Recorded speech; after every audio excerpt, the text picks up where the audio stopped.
Si dos individuos se prestasen dinero entre sí, en lugar de pedirlo a un banco, no sería posible que este préstamo inflase la cantidad total de dinero circulante, ya que el prestamista no puede prestar lo que no tiene, cosa que los bancos sí pueden hacer.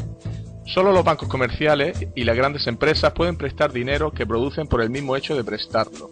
Irving Fisher, economista, en su libro 100% Money, 1935.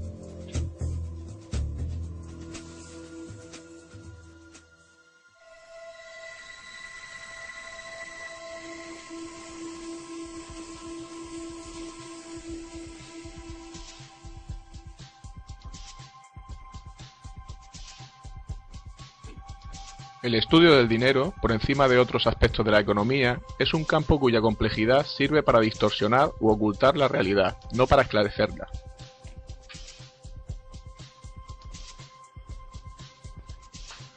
La lucha dormida, latente durante siglos y que tendrá lugar tarde o temprano, es la del pueblo contra los bancos.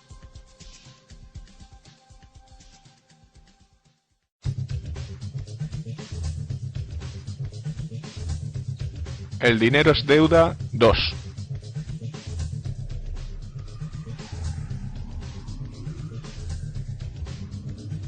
Promesas incumplidas.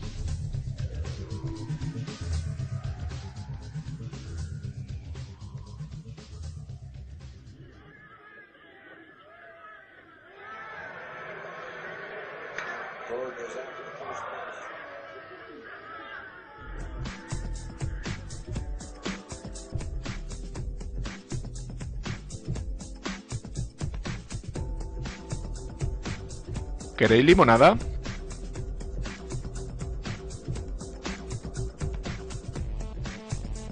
Esto es por un trabajo bien hecho.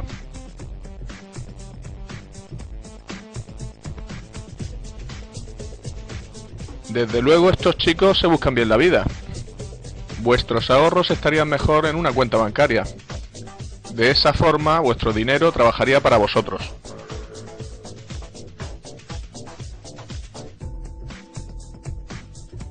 Hola, nos gustaría abrir 2 cuentas en el banco, por favor.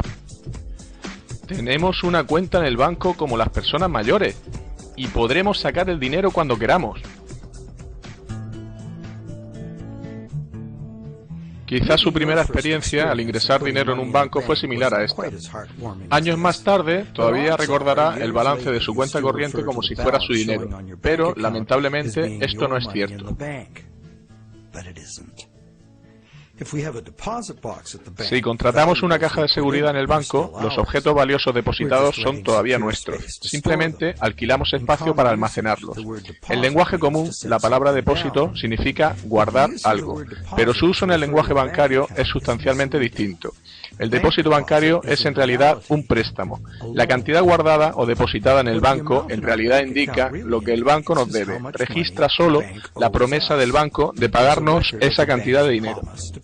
Y este hecho es importante. La verdad es que desde hace tiempo nuestro dinero se ha convertido en el dinero que el banco utiliza para hacer lo que le plazca.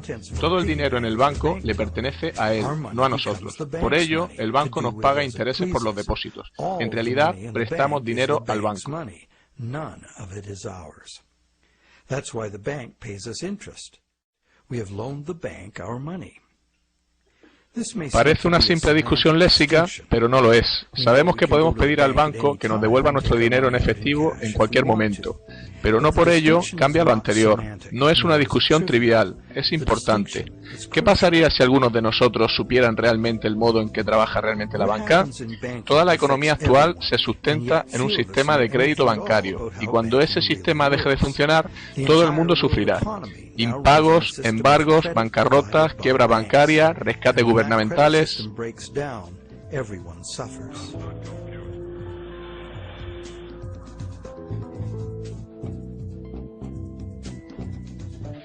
Y los expertos suelen empeorar las cosas cuando tratan de explicar las razones de las crisis económicas. Nunca se fijan en las causas últimas. Deberían empezar por decir que las monedas y billetes suponen solo entre el 1 y el 5% del dinero total en circulación. Todo el dinero que hoy tenemos fue creado en su día como capital de un préstamo bancario. Not only does this make the existence of money entirely dependent on the existence of bank credit, it makes the system as a whole bankrupt by design. Esto no solo hace que la existencia del dinero dependa de la existencia de los préstamos bancarios, sino que aboca al sistema a su bancarrota futura, ya que es imposible físicamente el pago de todas las deudas crediticias. Es por ello que el sistema bancario global camina hacia el colapso. Cada vez más gente se da cuenta de las prácticas bancarias actuales. Muchos han perdido sus casas y trabajo gracias a estos usureros modernos. Va siendo hora de que la gente entienda qué es el dinero y fuerce cambios en su modo de producirse.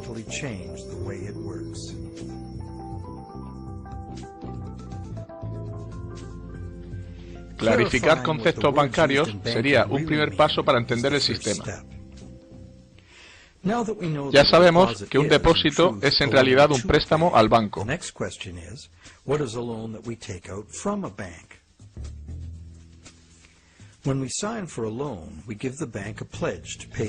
Cuando firmamos un préstamo, prometemos pagar lo prestado más un interés.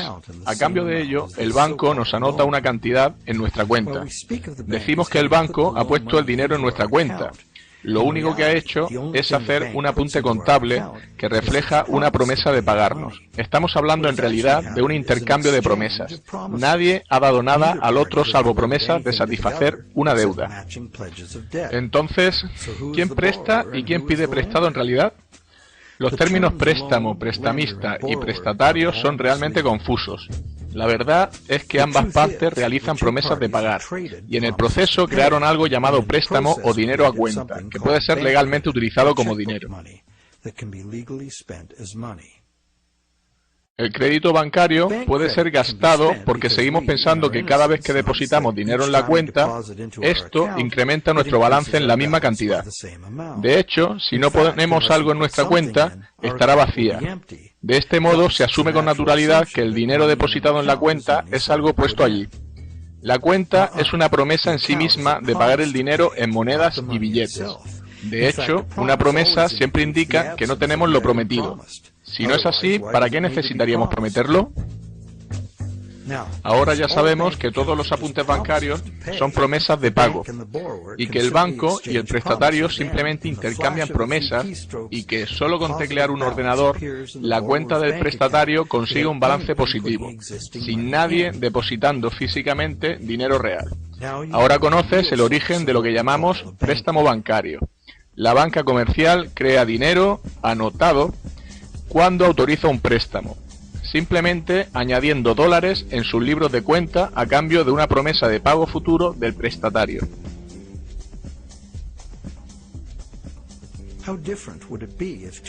¿Cambiaría la cosa si las dos partes se acordaran hacerse con un sótano y una imprenta y creasen dinero imprimiéndolo? Sabemos en qué consiste la falsificación de dinero: imprimir miles de billetes falsos de dólar. Esta es también una manera de crear dinero de la nada. El dinero nos da la capacidad de adquirir bienes y servicios del mundo real. Los falsificadores claramente disponen de la capacidad de adquirir bienes reales y servicios, sin darnos nada a cambio, salvo un simple trozo de papel.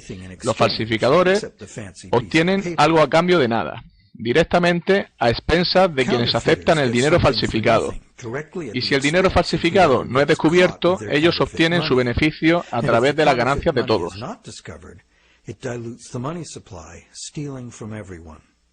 Falsificar es un delito grave y es fácil de entender por qué. Subvierte la norma social elemental: no robarás. Sin embargo, pedir un préstamo bancario también crea más poder de compra. A pesar de ello, en lugar de considerarlo una forma de robo, lo consideramos la base de nuestro sistema monetario.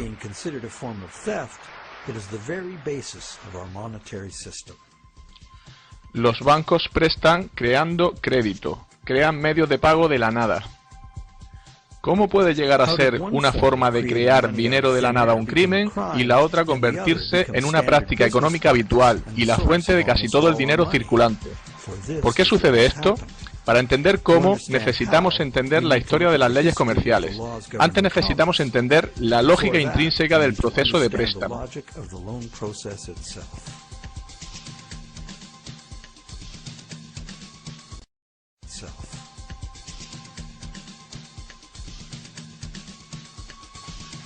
Anatomía de un préstamo. El motivo. El prestatario quiere adquirir un bien que no puede permitirse hoy en día. Sin embargo, esta persona tiene la confianza de que tendrá suficiente dinero en un tiempo para pagar el precio original y una cantidad adicional llamada interés. Por ello, acude al banco a negociar un préstamo. Este cliente está en condiciones de prometer un dinero en el futuro. Sin embargo, por el momento no tiene dinero, por ello necesita el préstamo.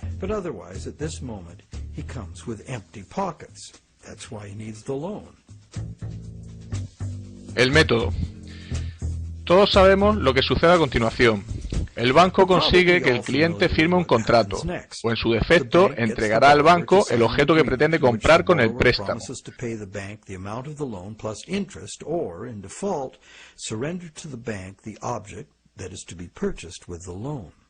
Esta operación se realiza miles de veces al día en todo el mundo.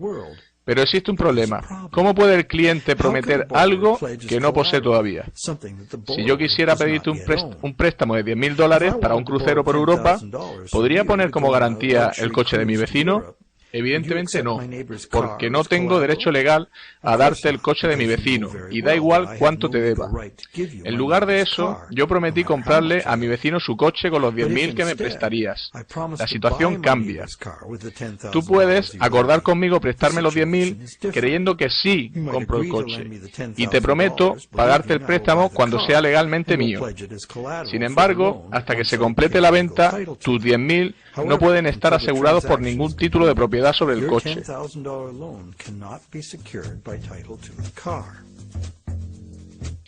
La secuencia de los problemas que vienen a continuación puede permitir evitarlos fácilmente. Puedes comprar el coche y vendérmelo a mí. El banco lo hace de la misma manera. Si el cliente acude a un banco para comprar un bien, ¿por qué simplemente el banco no lo compra con su propio dinero y posteriormente lo vende puntualmente al cliente cobrándole un interés? Porque el banco y el cliente han acudido a la adquisición con los bolsillos vacíos. El banco cumple su parte del préstamo creando una cantidad para el prestatario.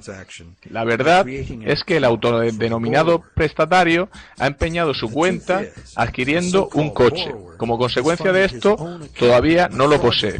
El banco, que en teoría le ha prestado el dinero, no lo ha aportado físicamente, y si todo va bien, nunca lo hará.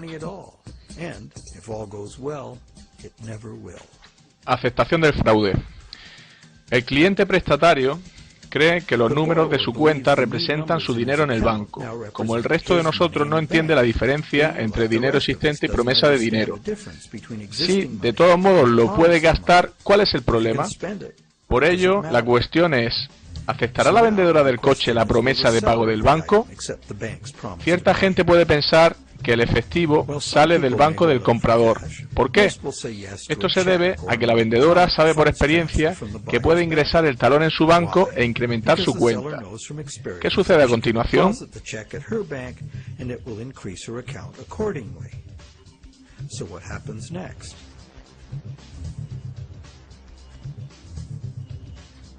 Equilibrando las promesas. Obviamente, el banco del comprador ahora debe al banco del vendedor la cantidad del préstamo. Por ello, puedes pensar que el dinero sale del depósito del banco que da el préstamo al del banco del vendedor. La promesa del cliente prestatario se ha transformado durante la transacción en una promesa de pago al banco del vendedor. Por ello, el banco del comprador debería transferir una cantidad de dinero al del vendedor, ¿cierto? Esto es cierto solo en una pequeña parte. En el largo plazo, tan pronto como el banco consiga su parte limpia de depósitos, la cantidad de dinero existente que el banco necesita para cubrir sus préstamos puede ser teóricamente igual a cero. ¿Cómo? Bien, imagina primero que la vendedora tiene su cuenta en el mismo banco que el comprador. Deposita el talón del comprador en su cuenta y el banco completa la transacción reduciendo la cuenta del comprador en la misma cantidad que incrementa la del vendedor. Como ambos apuntes son solo promesas, existe dinero real en la operación. ¿Cuál es el resultado final? El banco ha creado un préstamo para el cliente por valor de $10.000. El cliente ha comprado el coche, un objeto real, físico y tangible, y el vendedor lo ha pagado con un préstamo de $10.000. Sin embargo, un trato que implicaba $10.000 en bienes materiales reales fue satisfecho con $0 reales por parte del banco o de otra persona. Por si fuera poco, el banco retuvo esta nueva cantidad de dinero generado, además de hacerse con los intereses e incluso con el coche en caso de impago. En mi pueblo esto se llama magia.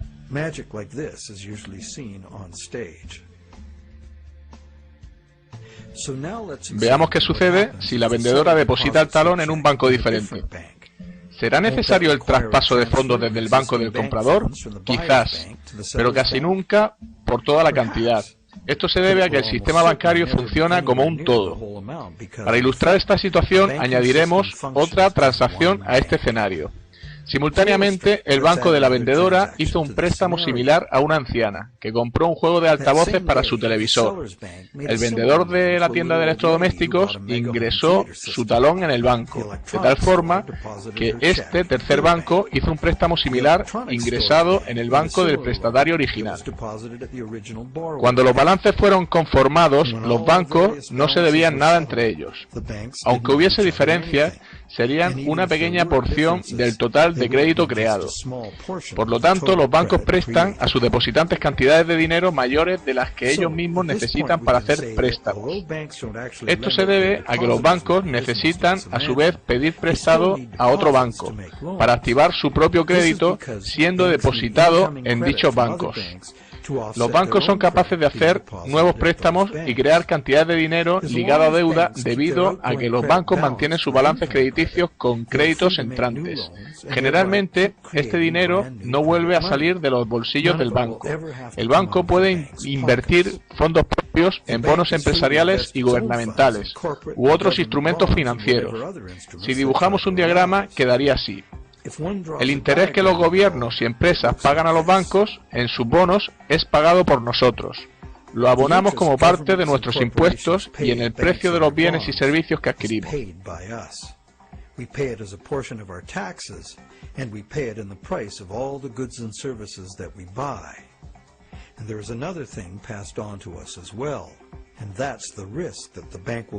También nos sucede que el banco puede quebrar y no ser capaz de satisfacer sus promesas de pago. Ahora te preguntarás, ¿cómo puede un banco ir a la quiebra si no puso dinero en primer lugar? ¿Qué pueden perder ellos?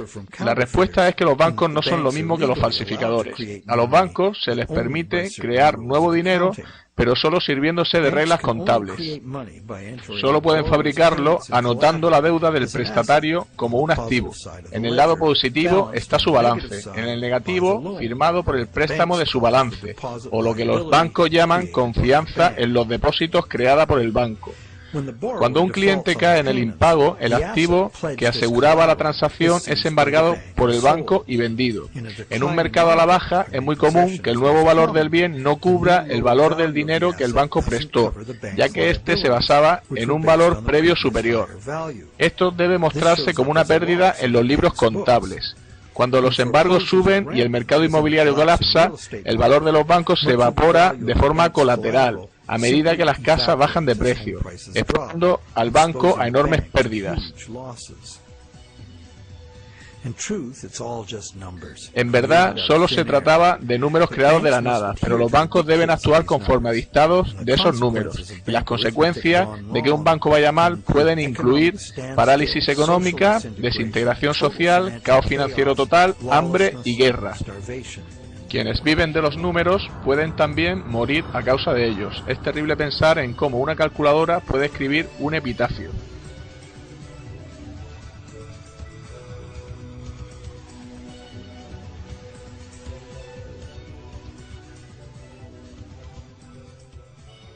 Aunque creemos que entendemos la anatomía de los préstamos, todavía asumimos que en el fondo el sistema funciona y que el total de los créditos que contemplamos será pagado. Al final, ninguno de los dólares que realmente existen ha cambiado de manos. The end result is that not $1 of existing money has changed hands. Pero 30.000 nuevos dólares de dinero crediticio fue creado y gastado, y cada uno de los 3 bancos consiguieron intereses por valor de 10.000 dólares.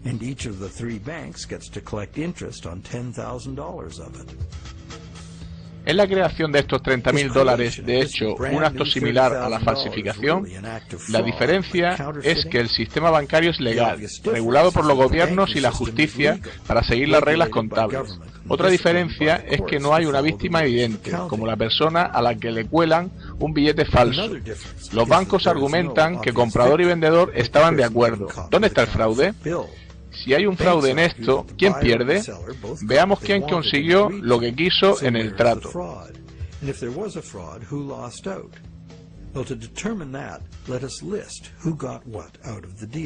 El que pide prestado consigue el bien que desea en términos que está dispuesto a aceptar.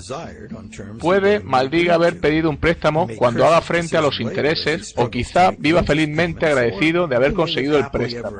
La vendedora consigue un incremento de su saldo, en cuya cuenta desde niña acostumbraba a pensar se guardaba el dinero en el banco. Confía que podrá gastarlo cuando sea necesario y a voluntad. Lo que a la vendedora le importa es que le paguen todo. Está contenta. ¿Alguien resulta perjudicado como resultado del negocio? ¿Hemos contemplado todas las partes en esta transacción? También está el banco, que consigue recaudar intereses gracias a su promesa de pagar. Ese es el negocio y así se suele hacer. ¿Alguno más? ¿De dónde sale el coche? Es un objeto tangible, real. Son necesarios recursos, energía y trabajo para producirlo. Si en este trato consideramos a la sociedad como una tercera parte y el mundo real y natural de donde todas las cosas provienen, porque el nuevo dinero creado en la transacción no quedará aquí, fluirá a la circulación general al mundo real. En último lugar, es el mundo real el que recibe ese dinero y del que sale el coche.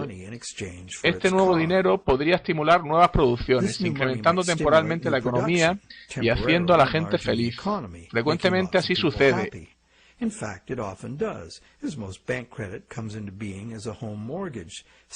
Y la mayoría de los préstamos son hipotecarios. Sin embargo, después de este uso productivo inicial, este nuevo dinero creado reaviva el flujo monetario porque reduce el poder adquisitivo de la mayoría de los consumidores una ínfima cantidad. En contraste a esto, una falsificación tiene víctimas concretas. Aquí todos perdemos, porque la sustancia real del préstamo, el coche, fue extraído de la economía hace tiempo por una ligera pérdida de valor del dinero de todos. El descenso del poder adquisitivo de los ahorradores, debido a la inflación, es mayor que el de aquellos que se dedican a gastar.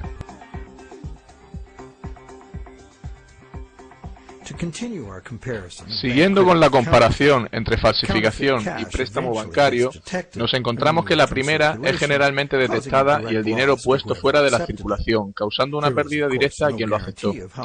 No hay garantía de cuándo será detectado, ni una agenda para su retirada de la circulación.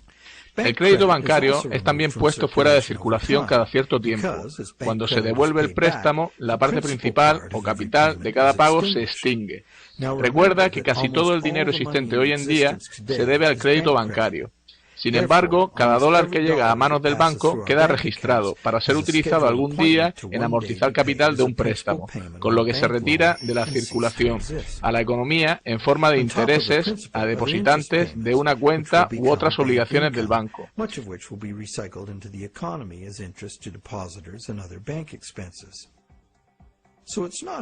No parece claro que eso sea falsificar dinero.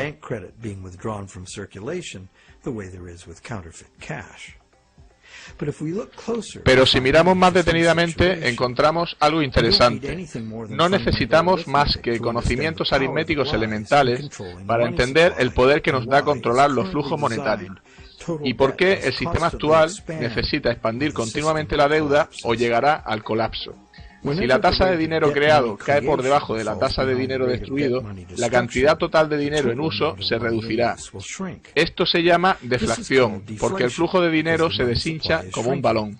El resultado es menos dinero referido a los bienes y servicios disponibles. Cuanto menos dinero haya para pagar bienes y servicios, los precios de los mismos irán más a la baja. En principio, esto suena bien y pudiera ser cierto si el dinero no fuese creado como deuda e interés. La deflación es un buen negocio para quienes no están en deuda, pagado en bienes y servicios a nuestra elección.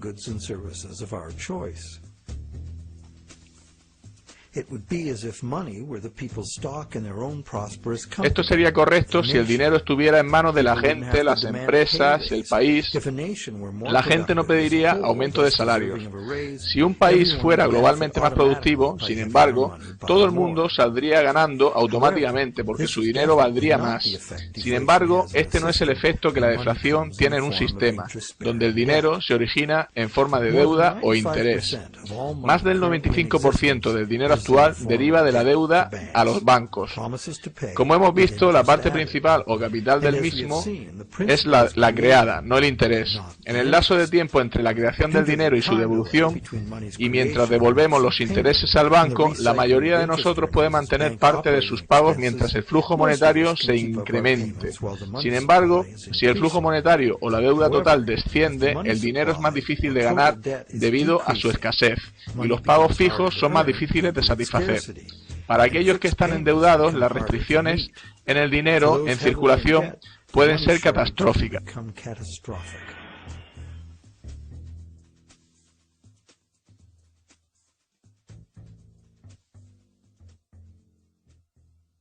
La economía mundial descansa en el consumidor. Si deja de gastar el dinero que no tiene en cosas que no necesita, estamos acabados. El efecto psicológico de la caída de precios y salarios acelera todo el proceso, porque quienes tienen que devolver préstamos, empresas incluidas, se ven incapaces de hacerlo, por lo que no se endeudan ni refinancian más. Sin préstamos nuevos para refinanciar a los viejos, el flujo de dinero se reducirá, resultando de ello un descenso en el empleo y el poder adquisitivo, incluso en el caso de que haya abundancia de recursos y capacidad productiva.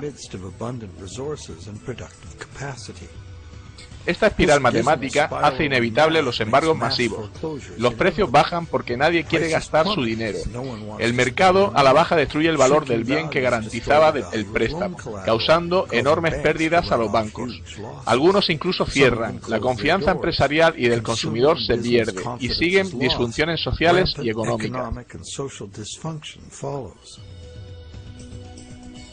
Con el sistema monetario que tenemos, los ahorros de toda la vida pueden desvanecerse en un abrir y cerrar de ojos. Esta espiral desastrosa no puede ser parada si el gobierno no crea nuevo dinero por sí mismo o se endeuda con la banca privada, para crear suficiente dinero para reflotar la economía. El ejemplo más común lo tenemos en el hundimiento bursátil de 1929. Como consecuencia psicológica de la caída de las acciones, se dieron menos préstamos y por ello hubo menos creación de dinero.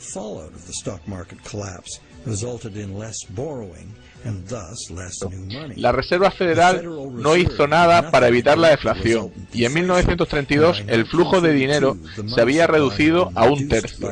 Mucha gente perdió su hogar porque el dinero para pagar las letras de su piso simplemente no existía. En 1932, Franklin Delano Roosevelt llegó a la presidencia de Estados Unidos.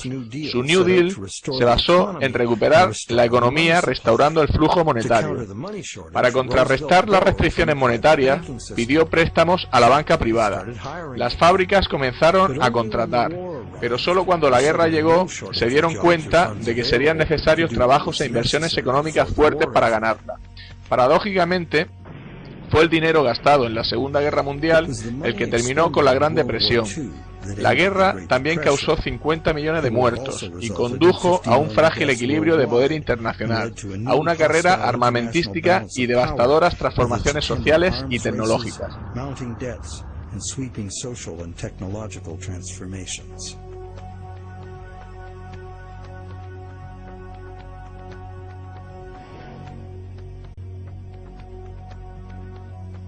Cuando un gobierno depende de la banca para conseguir dinero, ellos y no los gobernantes controlan la situación, ya que la mano que da está por encima de la que toma. El dinero no tiene patria, los hombres de finanzas no tienen patria ni decencia, su único objetivo es la ganancia.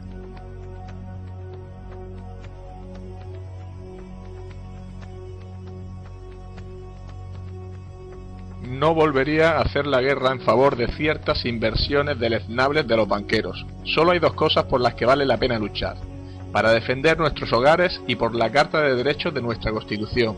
Hacer la guerra por cualquier otra razón es simplemente un crimen. No hay nada para nosotros salvo caer cada vez más profundo en deudas con el sistema bancario para conseguir las cantidades de dinero cada vez mayores que la nación necesita para su expansión y crecimiento. Nuestro sistema monetario no es mejor que una trampa.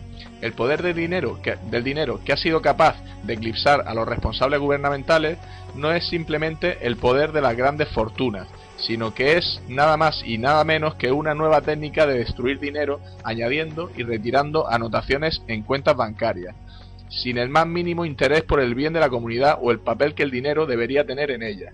Permitir que eso derive en beneficios a particulares es crear primero un brazo secreto e ilegal del gobierno y por último un rival con fuerza suficiente para subvertir cualquier forma de gobierno. Un sistema monetario justo es la única alternativa. El ciclo de bonanza y pérdidas económicas es generalmente llamado ciclo de los negocios, como si fuera algo natural, como el ciclo del carbón o el agua. Estos ciclos naturales son dirigidos por el sol, pero ¿qué guía el ciclo de los negocios? Una respuesta es la creación y flujo de dinero, que como vemos depende de los préstamos. Veamos lo que pasa durante el periodo de vigencia de un préstamo. Ya sabemos que un préstamo no es más que la promesa de pagar de un banco, que el banco crea en su libro de cuentas. Eso es lo que sabemos. La promesa de pago del banco es generalmente gastada en un bien o servicio, y se le permite circular, haciendo fácil y sencillo el intercambio de estos bienes o servicios. Como medio de intercambio, hoy prometemos pagar dinero. Making the efficient exchange of goods and services easier to accomplish. As a medium of exchange, today's Nada supera su usabilidad y flexibilidad. Sin embargo, no se crea dinero para pagar el interés, con lo que se trata de una situación a la larga imposible de resolver. Es decir, si los prestatarios tuvieran que pagar todo el interés que se debe de golpe, tendrían que luchar por una cantidad de dinero circulante existente, que sería en todo caso inferior a lo que deben. El porcentaje que sería incapaz de cancelar sus préstamos sería simple de calcular. Sin embargo, el interés generalmente se paga a lo largo del tiempo y no de una vez. Si los ingresos por intereses revirtiesen al flujo económico como gasto, estarían disponibles para ser gastados repetidamente. Entendido esto, es relevante saber si los intereses son de hecho impagables.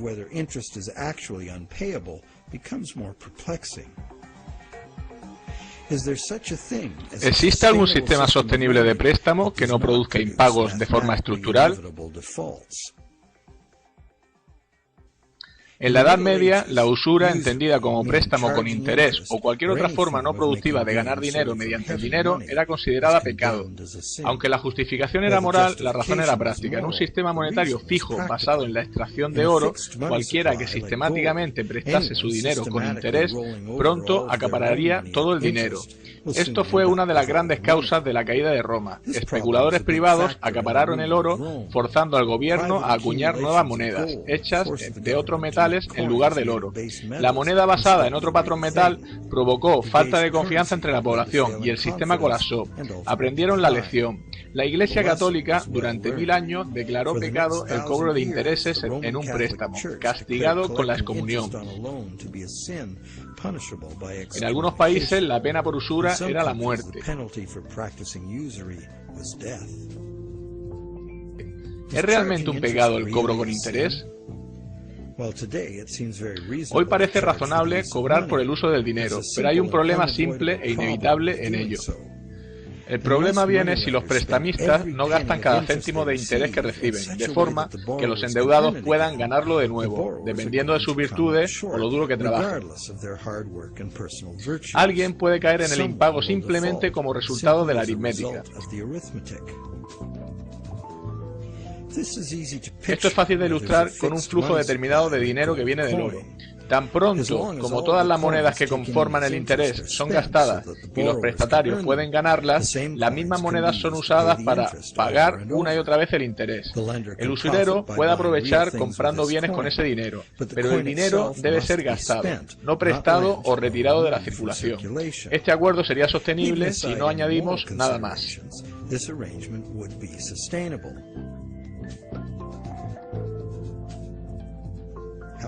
Sin embargo, si las monedas que eran parte del interés son represtadas como interés, son eliminadas de la circulación o guardadas, va a existir una falta de circulación de moneda para pagar las deudas.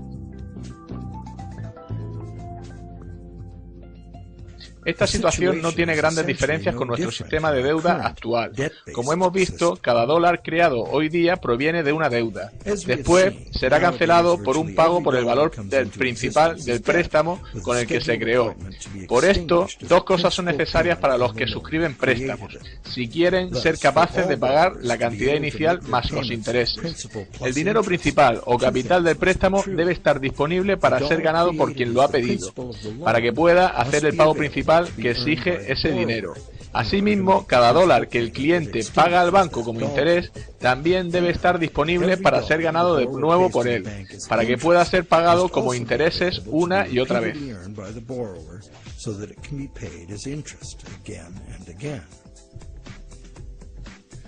Hay un dicho que ha ganado popularidad acerca de los préstamos, y es que como los bancos gastan el rendimiento de las operaciones en interés para depositarios y en forma de dividendo para sus accionistas, en realidad existe suficiente dinero libre en circulación para realizar todos los pagos. Sin embargo, esa idea es de una extrema simpleza. Aquí se muestra lo que sucede si alguien como tú, yo o un prestamista no bancario obtiene un dólar y lo presta con interés. Bien, ahora el mismo dólar es propiedad de dos prestamistas y se le añaden dos intereses. Además, este dólar es prestado, repagado y represtado por el prestamista secundario. Ya no está disponible para satisfacer los intereses del préstamo principal que lo creó, salvo como parte de otro préstamo.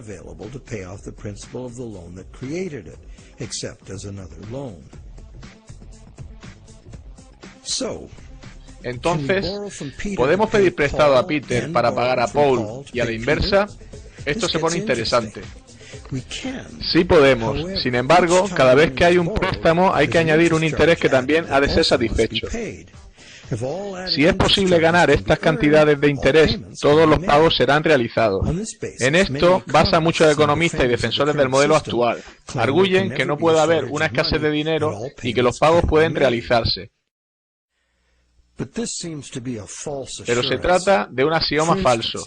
Por ejemplo, si prestamistas secundarios consiguen cantidades de este dinero, el dinero será prestado una y otra vez, de forma perpetua, siempre con interés. Cada vez se añadirá una cantidad que será imposible de pagar.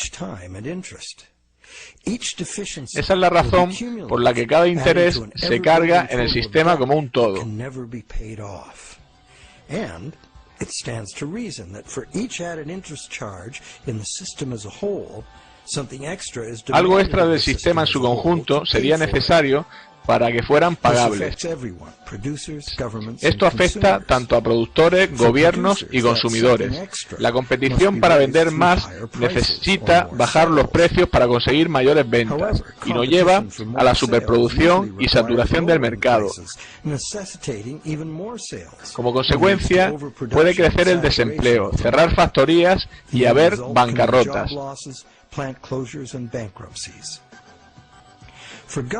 Los gobiernos salen al paso incrementando los impuestos. Subir los impuestos resta dinero a la economía productiva, lo que conlleva una reducción de la capacidad de los contribuyentes.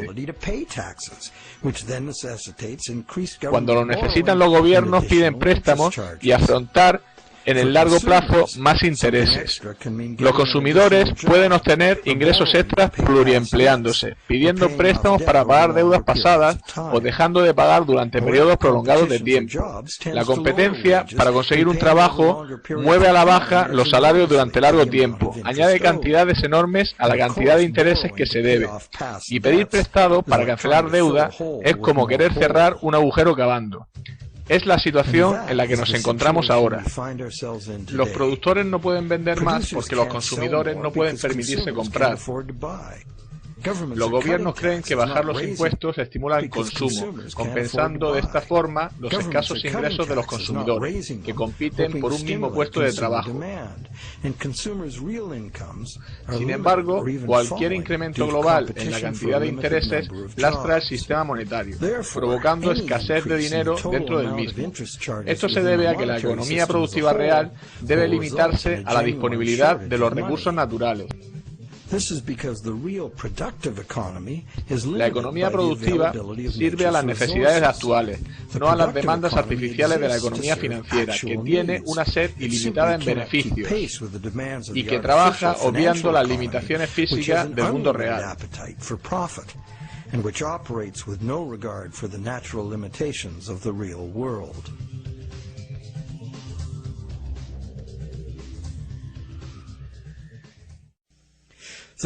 Creer que siempre habrá dinero para pagar los intereses pudiera parecer razonable. Sin embargo, está lejos de ser cierto. Debería serlo al 100%, pero es imposible. Por un lado, existen muchos prestamistas secundarios que no son bancos y añaden sus tipos de interés al dinero que ya está cargado con él.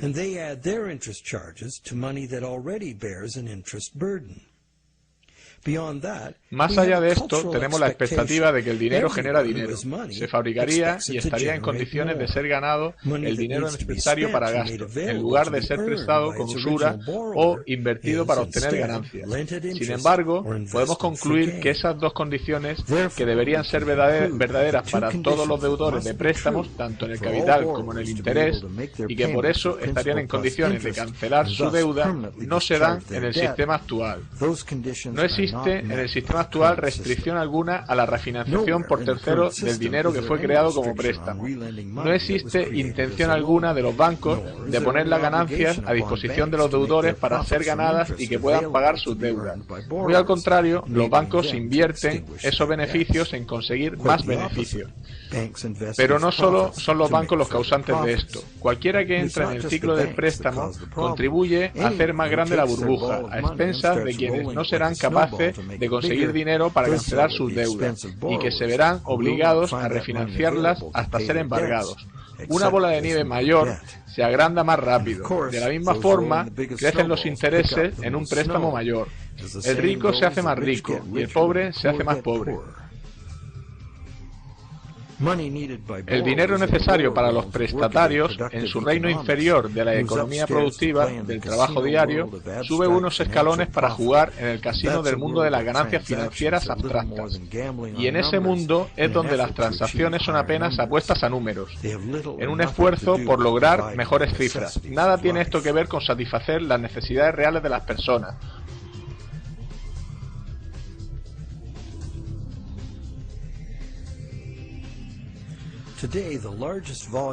Hoy la mayor cantidad de dinero está cambiando de manos, como si de un juego de azar se tratara. Las bolsas, el mercado de la deuda y otros elementos financieros son manejados por bancos y fondos de inversiones para obtener el máximo beneficio posible.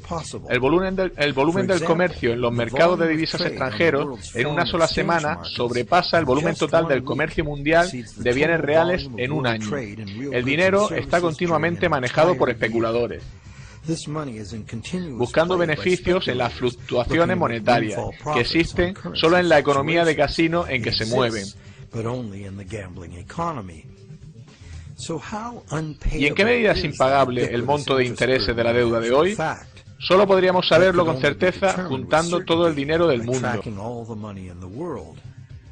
Con 6.000 millones de personas ganando, gastando y pidiendo y dándose préstamos, los flujos monetarios internacionales son casi tan complejos como las corrientes oceánicas. Son impredecibles. Pero la dirección es bastante clara y simple. La misma vieja historia. Los ricos están incrementando más y más sus apuestas en la economía, en donde sus clientes prestamistas no tienen apenas oportunidad de lograrlo.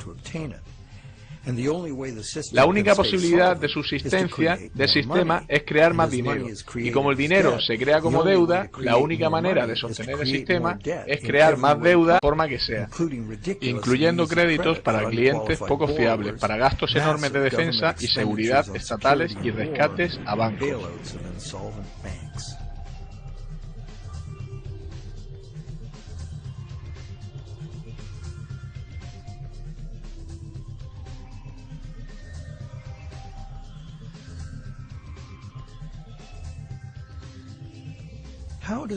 ¿Cómo el ciclo de crédito individual se convirtió en un fenómeno conocido como ciclo de los negocios? El ciclo del préstamo individual puede ser descrito así. Primero, hay un estímulo económico razón del desembolso inicial. A esto le sigue la inflación, ya que el nuevo dinero básicamente rescata el flujo de dinero. Eventualmente, a la inflación le sigue la deflación. Las refinanciaciones de préstamo gradualmente van extinguiendo el dinero circulante. Mientras el ciclo del préstamo individual coincide, ambos ciclos pueden suavizarse, pero crea una oferta de dinero y precios bastante estables, aunque al menos en parte es necesario el incremento del flujo de dinero, ya que el dinero para pagar el interés no fue creado. Este es el modelo en el que se basa nuestra economía. Evitar espirales deflacionarias y mantener a raya la inflación constituye el arte de la economía, que se define ampliamente como lograr la llamada estabilidad de precios.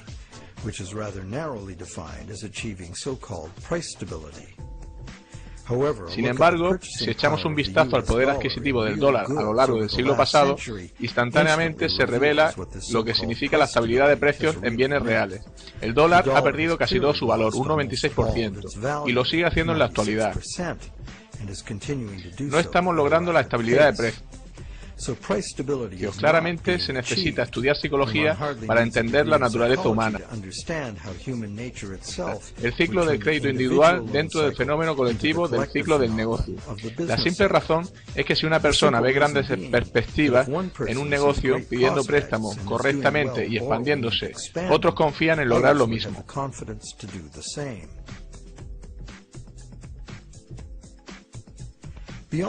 Más allá del efecto psicológico, si un negocio se basa en la expansión del crédito, sus proveedores y distribuidores necesitan hacerlo también, o perderán el negocio en favor de alguien que lo haga.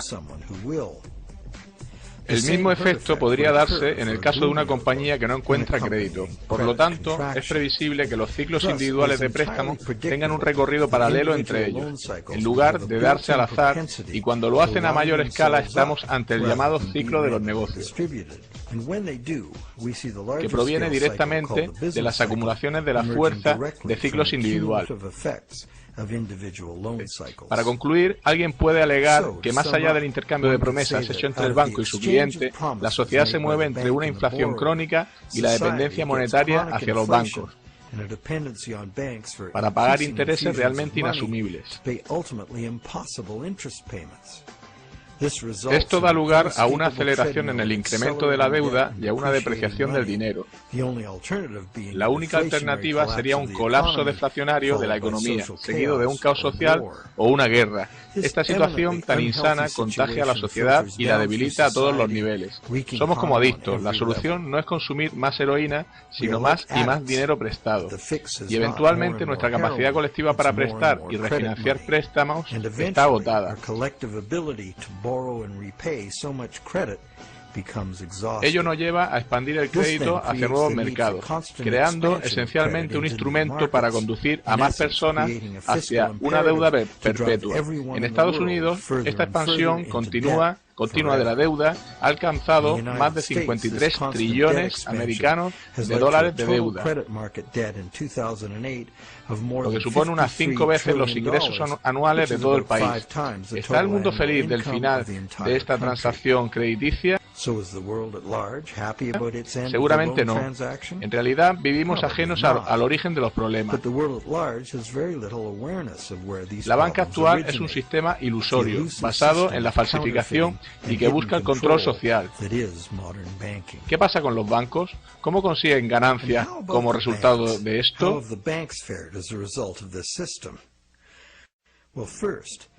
En primer lugar, solamente poniendo una pequeña fracción del dinero que prestan, los bancos han conseguido un gran flujo de ingresos derivados de los intereses crediticios. En segundo lugar, usando su poder crediticio para comprar grandes cantidades de bonos gubernamentales y empresariales, y de esta forma controlan los gobiernos y la industria. En tercer lugar, manejando los impagos y embargos, como vemos inevitable. El banco gana la propiedad legal de bienes tangibles reales. Finalmente sucede lo peor. Si hay un impago masivo, el banco acumula grandes pérdidas. El gobierno es forzado a rescatar a los bancos con ayudas multimillonarias para salvar al sistema financiero. ¿Cómo se financian esos rescates? Adivínalo. Más deuda para el contribuyente, un auténtico logro para sacar esto adelante. Y sin ser consciente la mayoría de las víctimas.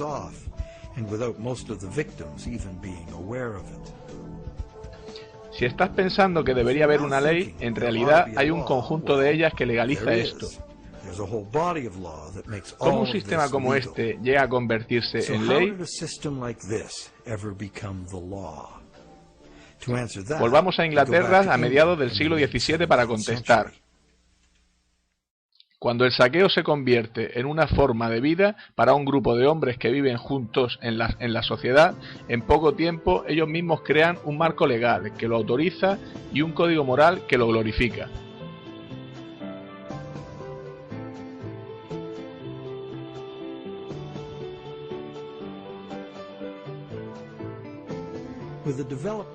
Con el desarrollo de mejores embarcaciones y las nuevas exploraciones que permitieron, el comercio se expandió rápidamente. Para desarrollar el comercio sobre largas distancias y periodos prolongados de tiempo, los contratos escritos se hicieron más y más imprescindibles y sofisticados. Bajo la ley inglesa había quedado establecido hace mucho que un contrato habría tenido lugar si algún bien real ha cambiado de manos. Un traspaso de bienes o derechos en propiedad fue el kit del intercambio, y eso fue lo que el juzgado evaluaría con imparcialidad, no solo las palabras en el documento. Un contrato por el cual no ha habido intercambio de bienes reales o derechos de propiedad era facto o nulo, y podría ser declarado así por un juzgado. Así, un contrato en el que un coche fue puesto como garantía ni siquiera sería posible calificarlo de contrato. Ninguna ley común lo pondría en valor. Además, en el caso de una disputa sobre un contrato de derecho común, solo alguien que de hecho había dado consideración a la transacción. En otras palabras, solo aquel que envió los bienes tenía el derecho a pedir ante un tribunal para satisfacer el contrato por la otra parte. Este derecho no era transferible a un tercero.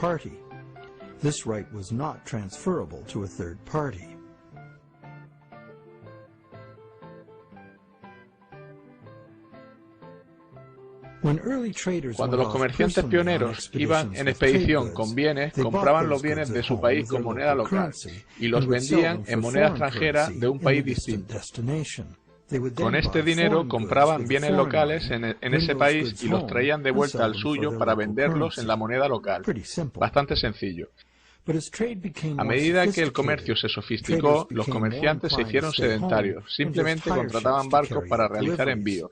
Esto dio a los comerciantes la libertad de importar mercancías de diferentes países, a los que ellos exportaban mercadería de su país. Sin embargo, sobrevino un problema. Los bienes exportados habían sido pagados con moneda extranjera, cuyo valor necesitaba ser gastado en algún lugar. Mover dinero en moneda conllevaba un enorme riesgo de robo, así como la pérdida de cierto valor en su conversión en un país diferente.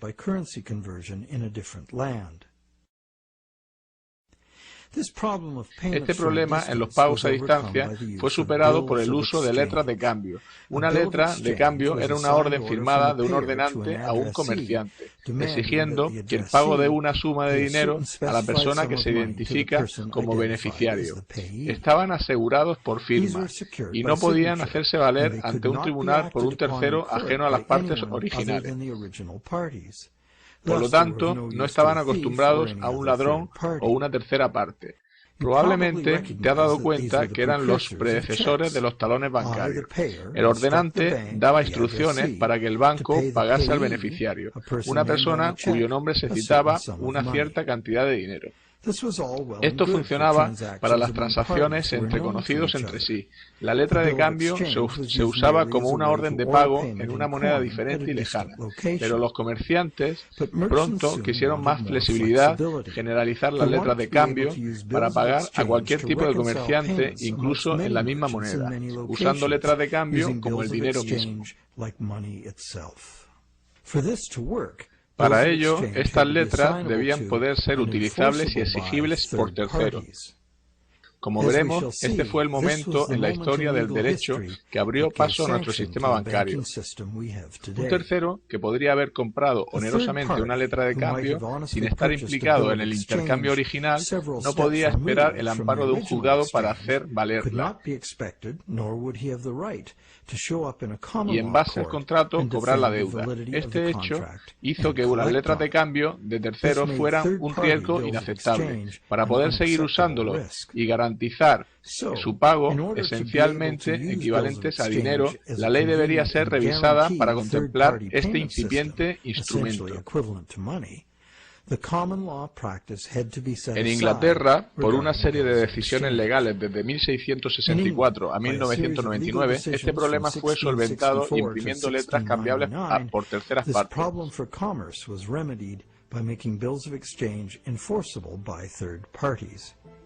Si un tercero había comprado una letra a título oneroso y de buena fe, sin haber razón para sospechar fraude por parte del que se lo vendió, entonces esta letra automáticamente era vigente ante los tribunales por parte del signatario.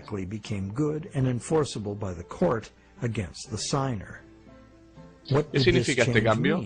Significa esencialmente que cualquier letra de cambio se consideraría legítima una vez vendida. Las letras de cambio y otros tipos de promesas firmadas de pago podrían ser traspasados y hechos valer en un juzgado, efectuando los talones, justo los que los mercaderes querían. Ahora los contratos de deuda podrían ser vendidos como cosas y hacer negocios sería mucho más fácil. No solo eso, sino que abrió un nuevo mercado para los buscadores de ganancias, comerciando con letras de cambio propias. El mercado de la deuda había nacido.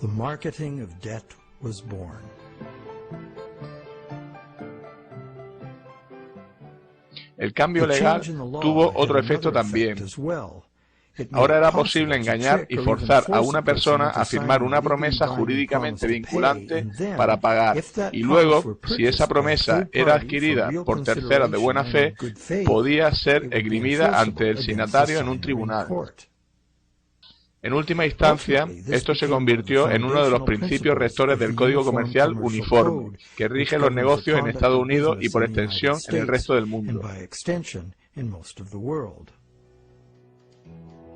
Los sistemas monetario y tributario por completo están regidos por este código. Si compramos un portátil robado en la calle, somos culpables por ello. No importa si el dinero es nuestro y no sabemos que es robado. El juzgado retornará los bienes a su propietario original.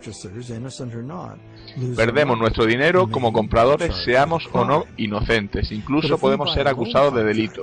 Pero si firmamos un contrato de préstamo y le damos un valor real en bienes fiduciarios, no importa que el contrato de préstamo haya sido alumbrado de forma fraudulenta. Quienes quiera que lo firmaron deben pagarlo según las leyes comerciales, y los juzgados darán vigor a la obligación. Hoy los contratos de deuda pueden darse en múltiples formas, incluyendo préstamos especiales e hipotecas.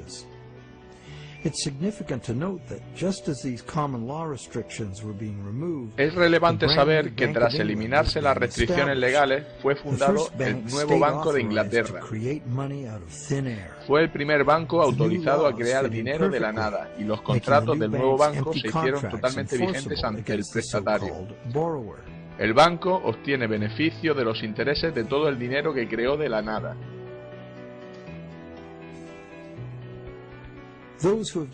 Aquellos que hayan descubierto la verdadera naturaleza de nuestros préstamos bancarios y hayan intentado retar sus contratos de deuda en juzgado moderno, habrán descubierto que estos contratos son una salvaguarda enorme del dinero como deuda. El banco debería haber vendido el contrato de préstamo original a una tercera parte por el valor, y aunque ese tercero es a menudo solo una empresa hermana del banco, todo lo que importa al juez es quién tiene el documento, qué pone y por quién está firmado.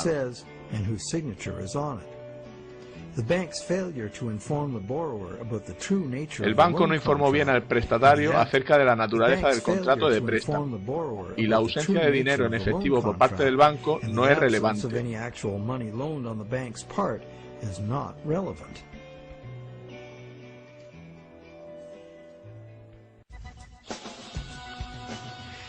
Y para concluir nuestra investigación, parece que las prácticas de la banca moderna descansan en diferentes violaciones de las leyes y el sentido común, así como de la justicia natural. La primera violación es el fraude que comete el que presta, al apropiarse de una propiedad que no posee todavía, y el banco es cómplice, ya que a sabiendas acepta la promesa fraudulenta como soporte para el crédito que crea. La segunda violación es la negativa del banco a revelar la verdadera naturaleza del contrato. El banco lo llama préstamo, lo que lleva al endeudado a pensar que le están prestando una cantidad de dinero. Como sabemos, el banco solo ha empeñado su palabra, reflejándolo en un apunte informático, una promesa que el banco sabe que quizá no tenga que cumplir.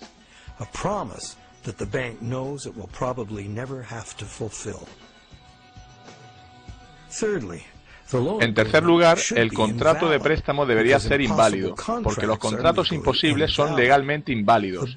El banco está creando un contrato imposible de cumplir, porque las condiciones requeridas para garantizar el pago del principal, más los intereses, no se cumplen, a menos que el sistema de reciclaje retorne el 100% del capital e intereses. Claramente no se cumple.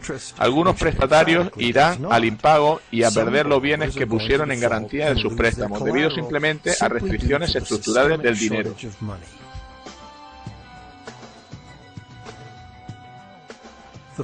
La cuarta violación es la de la ley natural por el derecho contractual, la que confiere legitimación automática a cualquier contrato si el mismo es vendido a terceros por un valor considerable.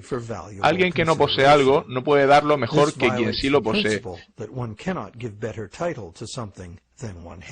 Pero quizá el mayor fraude de todos es que la mayor parte del pueblo que produce la riqueza real del mundo está en deuda y en riesgo de perder todo lo que han trabajado en manos de los bancos, que han convertido el dinero en meras promesas de pago. ¿A dónde nos lleva esto? Somos rehenes de una economía que crece cada día más rápido. Para mantener el sistema es necesario un flujo monetario.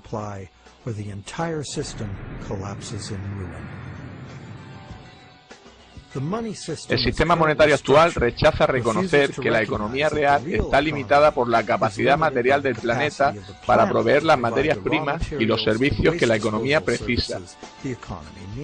El planeta es finito, y aunque parezca obvio que la economía no puede crecer a un ritmo acelerado siempre, nuestro sistema monetario corre como el autobús de la película Speed. No puede bajar de velocidad o la bomba que tiene consigo estallará. Y nuestra situación es todavía peor, porque la tasa de endeudamiento debe acelerarse o la economía entera se hunde. La noción de crecimiento perpetuo e infinito es posible. Esto es una gran falacia de la economía moderna, una desilusión fatal, nacida de la envidia. Probablemente es inevitable un hundimiento social, ambiental y económico sin precedentes, gracias a este sistema monetario incapaz de adaptarse a esta realidad.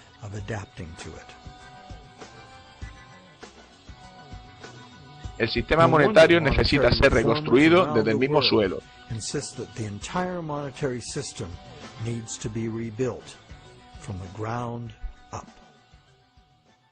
El negocio bancario no conlleva el fraude, lo es en sí mismo. ¿Y cuál es la solución? Mucha gente sugiere volver al patrón oro como referencia de las emisiones de moneda. Argumentan que el oro es la verdadera moneda, con un valor inherente. El principio subyacente aquí es que el dinero es valioso debido a su escasez, del mismo modo que el oro es escaso.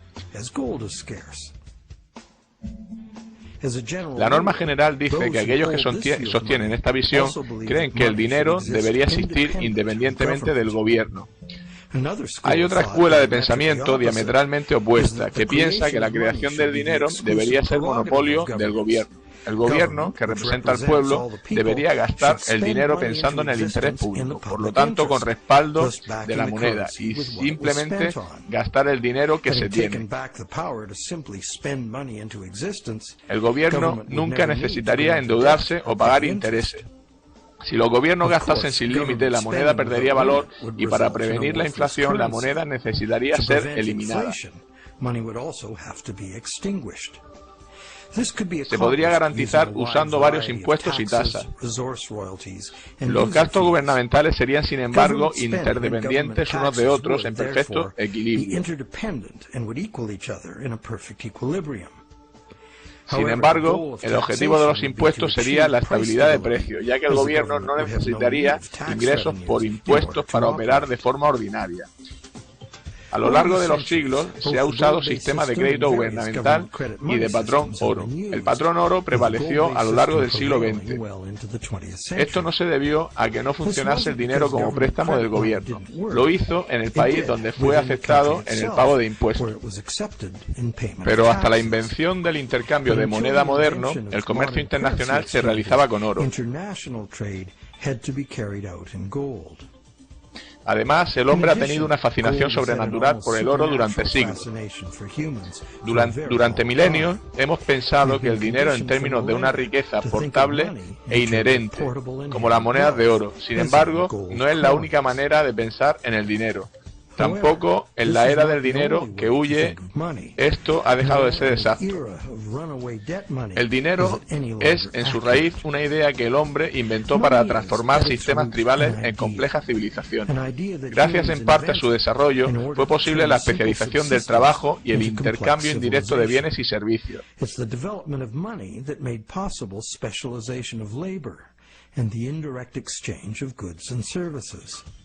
La historia del dinero va desde el trueque, pasando por las monedas y los billetes apoyados en oro, al dinero digital y ahora en las promesas de pagar ese dinero electrónico.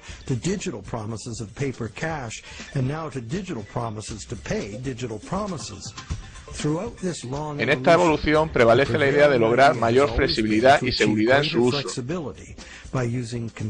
y la existencia de garantías seguras de pago, en lugar de usar el dinero mismo. El problema con la promesa de pagar es que siempre da una oportunidad de oro para el engaño. Crear más promesas es una forma de incumplirlas en el largo plazo. Existe una manera de garantizar el intercambio de dinero más seguro que las promesas de pagar de nuestro sistema. Aquí lo tenemos. La existencia del dinero digital seguro es hoy una posibilidad debido a las tecnologías de encriptado. Una hipótesis sería tener un número de serie asignado a cada billete físico en papel. ¿Qué tienes? Un dólar digital. Un dólar digital que puede ser transferido a cualquier parte del mundo por ordenador, de forma fácil y seguro como promesa de pago. Pero, y este es un gran pero, el dinero digital, aun siendo electrónico, es también como el metálico. No puede estar en dos lugares a la vez.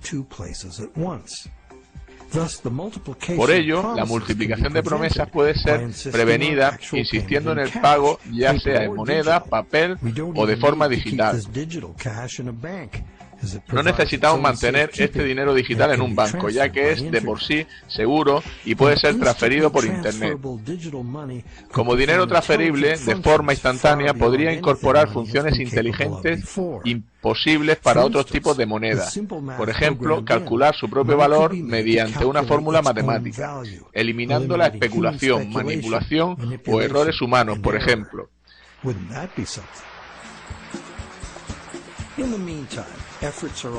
Mientras tanto, se realizan esfuerzos para la reforma legislativa del sistema monetario. Se ha escrito sobre diferentes iniciativas como leyes de reforma monetaria, detallando cómo devolver a los gobiernos el monopolio de la creación de dinero y limitando a los bancos su capacidad de préstamo a la forma en que la mayoría de la gente piensa que en realidad funcionan. Siempre se han planteado reformas de este tipo y siempre perseguían la misma idea. Los beneficios de la puesta en circulación de dinero pertenecen al pueblo.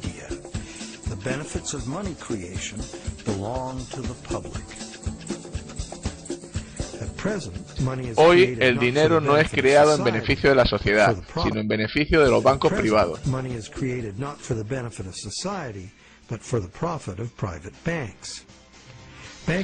A los bancos les encanta crear cantidades enormes del mismo, puesto que así consiguen recaudar más dinero en intereses y llegan a ser más ricos.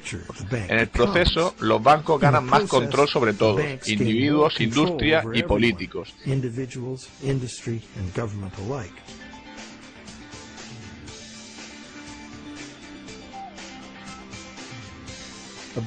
El dinero abundante conduce a burbujas especulativas que frecuentemente hace a quienes están dentro del sistema más ricos. Estas burbujas inevitablemente explotan por cada petición de interés impagable. Hay muchos perdedores, gobiernos incluidos, que además de verse cargados con la crisis y deudas enormes, deben aumentar los impuestos para rescatar a los bancos, que son parte del problema. De otra manera, el sistema se hundiría.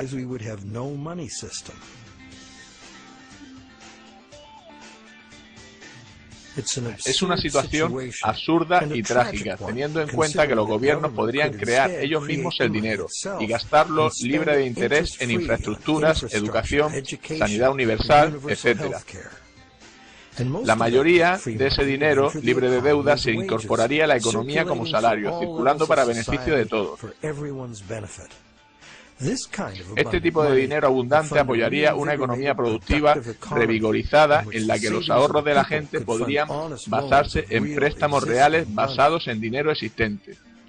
El origen del dinero está en el intercambio de bienes reales. Sin el valor que se le da en el mundo, el dinero no es nada. Como hemos visto, en el mundo real, es el mundo real el que hace el préstamo, no el banco. Las personas, su trabajo y las materias primas y los animales son la fuente de la riqueza real. Asimismo, la creación de dinero y sus beneficios pertenecen al interés público, no a la banca privada. ¿Qué hay del interés? Como hemos visto, los intereses nos crean un problema aritmético que solo se puede solventar de tres maneras.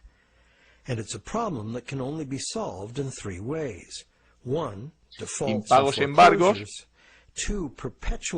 deuda perpetua del suministro monetario o la única solución preferible, un reciclaje al sistema del 100% del interés como en forma de gasto de los prestatarios.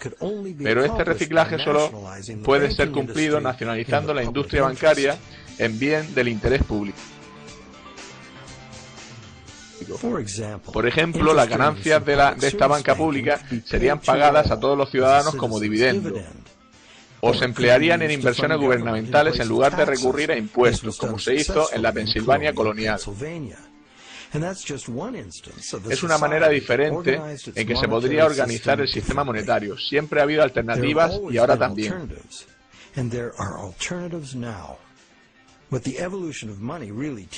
Lo que la evolución del dinero nos enseña es que el valor real del dinero es muy simple y sencillo.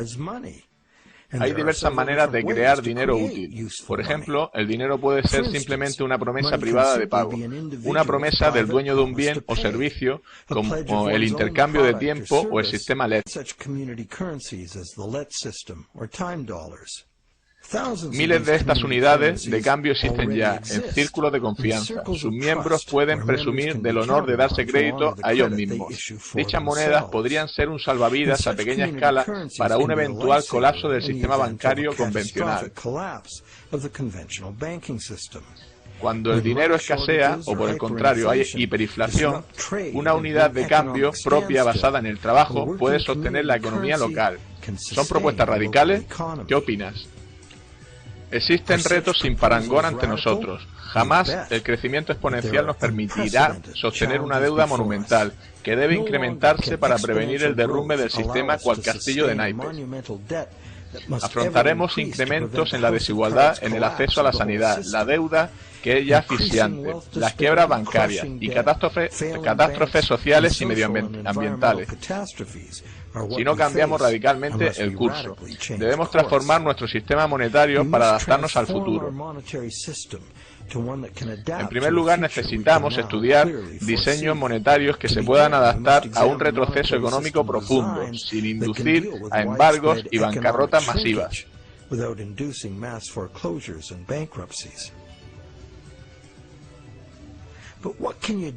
Pero, ¿qué puedes hacer tú? Existen personas y organizaciones que cuestionan el sistema monetario actual debido a sus problemas y a su manifiesta injusticia. Puedes ingresar en ellas y presionar en favor de los cambios necesarios. Puedes hablar con tus amigos. La crisis financiera es un momento de aprender.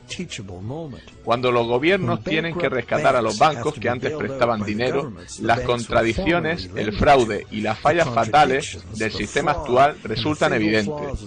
Las soluciones también están ahí si miramos detenidamente.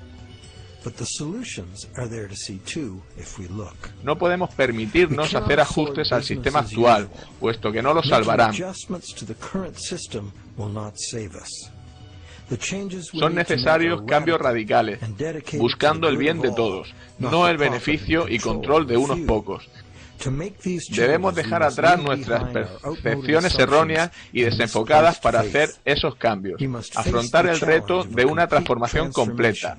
La realidad está ahí.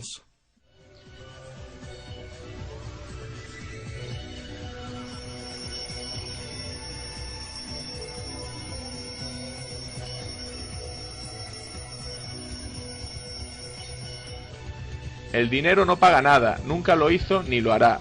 Esos bienes y servicios solo pueden ser pagados por otros bienes y o servicios. Es un axioma económico tan viejo como el hombre. Solo cuando haya muerto el último árbol, el último río haya sido contaminado y se extinga el último pez, nos daremos cuenta de que el dinero no se come. Bueno, ¿queda alguien ahí? Espero que sí, porque esto de estar doblando la verdad es que es un poco coñazo, ¿eh? Y además la información que aparece en el vídeo es importante. En realidad es la más importante para comprender en qué mundo vive. Yo os pido disculpas por los errores de traducción que haya podido cometer y sobre todo por lo que no he entendido y no haya sabido explicar bien, pero bueno, yo supongo que no habréis tenido demasiados problemas. Abrazos.